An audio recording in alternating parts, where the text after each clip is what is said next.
Cancer బారిన పడుతున్న వాళ్ళ సంఖ్య బాగా పెరుగుతుంది కదా సార్? అవునండి. ఎందువల్ల అంటే దాన్ని మనం నివారించలేకపోతున్నాం ఎక్కడ కూడా? క్యాన్సర్ సంఖ్య ప్రత్యేకంగా మీరు ఇటీవల మీడియాలో కూడా చూస్తే India will be the capital of cancer అని చెప్పి అంటూ ఉన్నారు. అంటే ప్రత్యేకంగా రొమ్ము క్యాన్సర్ కానివ్వండి, లేకుంటే గర్భాశయపు ముఖద్వారపు క్యాన్సర్ కానివ్వండి, నోటి క్యాన్సర్స్, లంగ్ క్యాన్సర్స్, ఈ సంఖ్య ఇటీవల బాగా పెరుగుతూ ఉంది. సో కారణం ఏంటంటే లో అండ్ మిడిల్ ఇన్కమ్ కంట్రీస్లో అవేర్నెస్ తక్కువగా ఉంది.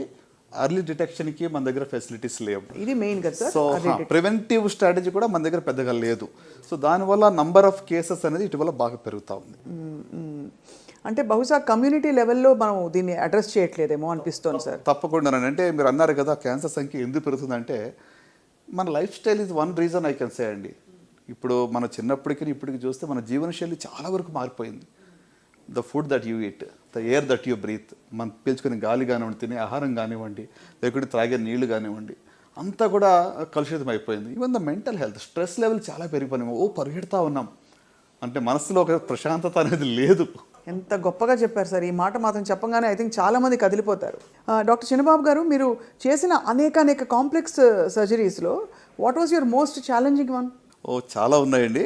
బట్ అంటే నేను చేసిన సర్జరీస్ కన్నా కూడా పేషెంట్స్ మరి ఎంతో గ్రిట్తో వాళ్ళు ఓవర్కమ్ అయ్యి వాళ్ళు దాన్ని అంటే ఆ యొక్క సర్జరీని ఫేస్ చేసి ఆ యొక్క కాంప్లికేషన్ లేకుండా బయటపడడం అనేది మోర్ సాటిస్ఫైయింగ్ అంటాను.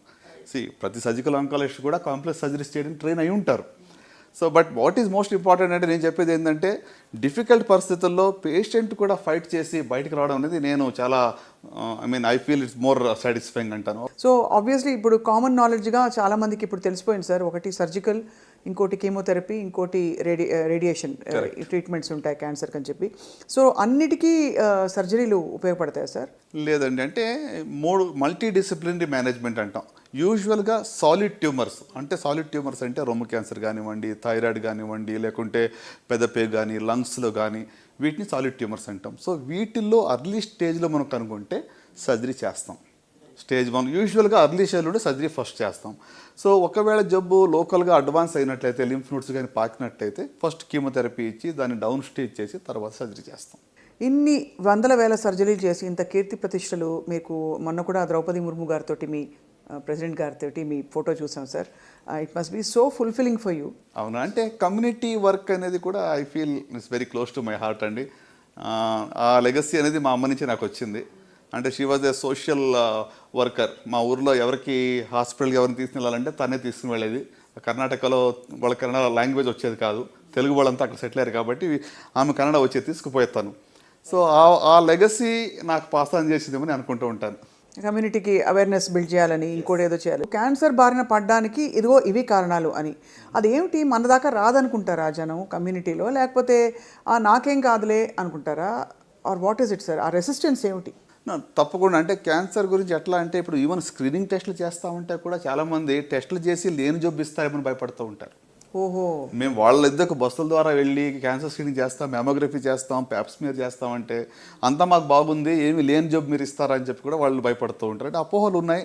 ఇంకా ప్రజల్లో ఆ యొక్క అంటే యాక్సెప్టెన్స్ లేదు, అవేర్నెస్ లేదు.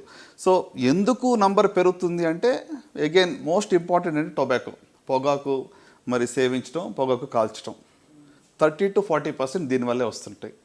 కొన్ని ఇన్ఫెక్షన్స్, మీకు హెచ్పివి వైరస్ అని ఉంటుంది, హ్యూమన్ ప్యాపిలోమా, మన అందరికీ తెలుసు. It's one preventable cancer. మన జీవితకాలంలో ఈ క్యాన్సర్ లేకుండా చూడొచ్చు. కానీ ఎంతమంది హెచ్పి వ్యాక్సిన్ తీసుకున్నారు అంటే చాలా తక్కువ మంది. పాశ్చాత్య దేశాల్లో ఇట్స్ మ్యాండేటరీ వ్యాక్సినేషన్. అబ్బాయిలకు కూడా వ్యాక్సినేషన్ ఇస్తారు హెచ్పివిది, ఎందుకంటే head and neck, oral cancers, లేక కొన్ని వాట్స్ వస్తాయని చెప్పి మగవాళ్ళకు కూడా వ్యాక్సిన్ ఇస్తారు. సో మన దగ్గర ఈ యొక్క అవేర్నెస్ లేదు. సో ఇండియాలో నంబర్ 2 క్యాన్సర్ సర్వైకల్ క్యాన్సర్, గర్భాశయ ముఖద్వారపు క్యాన్సర్. సో కనుక ఇది ప్రివెంటబుల్ క్యాన్సర్ అన్న మనం ప్రివెంట్ చేస్తే ఎంతో మేలు చేసిన వాళ్ళు అవుతాం, మనకు మనం హెల్ప్ చేసుకున్న వాళ్ళని నేను భావిస్తున్నాను. సో మెయిన్ రెసిస్టెన్స్ వాళ్ళకి టెస్ట్ చేస్తామన్నా కూడా అమ్మో ఈ ఏరియాలోకి మనం ఎంటర్ కావద్దు అని ఒక రెసిస్టెన్స్. ఆ శబ్దం వినకుండా దూరం ఉంటే బాగుంటుంది అన్నట్టుగా ఆలోచిస్తాను. అవును, చాలా sir. I can completely understand sir. Rural India and అలాగే ఇప్పుడు బాగా అన్ని విధాలు అర్బనైజ్ అవుతున్న దేశం చూస్తున్నాం. కానీ ఏ సెగ్మెంట్లో మీకు ఎక్కువ కనిపిస్తున్నాయి సార్? అంటే అన్డిటెక్టెడ్ క్యాన్సర్ స్టేజ్ 2, 3కి వచ్చేసి తర్వాత తెలుసుకుని రావడం అనేది. అంటే రూరల్లో డెఫినెట్గా ఓవరాల్ లేట్ స్టేజ్లో వచ్చేది రూరల్ ఎక్కువగా ఉంది. అయినప్పటికీ కూడా ఒకటి ఏంటంటే స్క్రీనింగ్కి వచ్చేటప్పటికి అర్బన్లో కూడా అన్ఎడ్యుకేటెడ్ అనే చెప్పొచ్చు. చాలా మంది ఇప్పుడు మెమోగ్రఫీస్ ఆఫ్టర్ 40 years ఎంతమంది చేయించుకుంటున్నారు? మన దేశంలో యాక్చువల్లీ చాలా తక్కువ ఉంది సార్. యుఎస్ లాంటి కంట్రీస్లో లెస్ దాన్ 3% అండి. అదే. సో అంటే ఈవెన్ ఇన్ అర్బన్ ఏరియా ఈ యొక్క అవగాహన తక్కువగా ఉందని నేను భావిస్తున్నాను. సో ఓవరాల్ సార్, భారతదేశం ఏ స్టేజ్లో ఉంది అంటే ఇన్ టర్మ్స్ ఆఫ్ క్యాన్సర్తో పోరాడడంలో మనం ఎంత అడ్వాన్స్డ్గా ఉన్నాం? ఎందుకంటే ఇప్పుడు కొంచెం మారుతున్నాయి పరిస్థితులు, కానీ ఇదివరకు అమెరికా వెళ్ళిపోయేవాళ్ళు. ఈవెన్ కొంచెం మనకి బాగా డబ్బులు ఉన్నవాళ్ళు, అఫోర్డబిలిటీ ఉన్నవాళ్ళు క్యాన్సర్ వచ్చింది అమెరికాకి వెళ్ళాం ట్రీట్మెంట్కి అనేవారు. ఇప్పుడు ఆ పరిస్థితులు మారుతున్నాయి. But how do you rate India on? లేదండి, అంటే క్యాన్సర్ ట్రీట్మెంట్కి వచ్చేటప్పటికి ఇండియాలో మన వెస్ట్రన్ కంట్రీ కంపేర్ చేస్తే ఏమాత్రం తక్కువ లేదు. అంటే క్లినికల్ రీసెర్చ్, కొత్త మాలిక్యూల్స్ అండ్ ట్రయల్స్ అవన్నీ కూడా అక్కడ ఎక్కువగా ఉండొచ్చు తప్ప టెక్నిక్ వైజ్ కానీ, సర్జికల్ స్కిల్స్ వైజ్ కానీ, లేకుంటే ఎక్విప్మెంట్ వైజ్ కానీ, ఇన్ఫ్రాస్ట్రక్చర్ వైజ్ కానీ మనం ఏమాత్రం కూడా తక్కువ కాదు. ఇన్ఫ్యాక్ట్ ఇక్కడ చాలా యాక్సెస్ సో ఈజీ అండి. మీకు అమెరికాలో ఒక అపాయింట్మెంట్ కావాలంటే ఒక నెల పడుతుంది చాలాసార్లు. ఇట్స్ వెరీ, అంటే ఆ సిస్టమ్ ఈజ్ ఎంటైర్లీ డిఫరెంట్.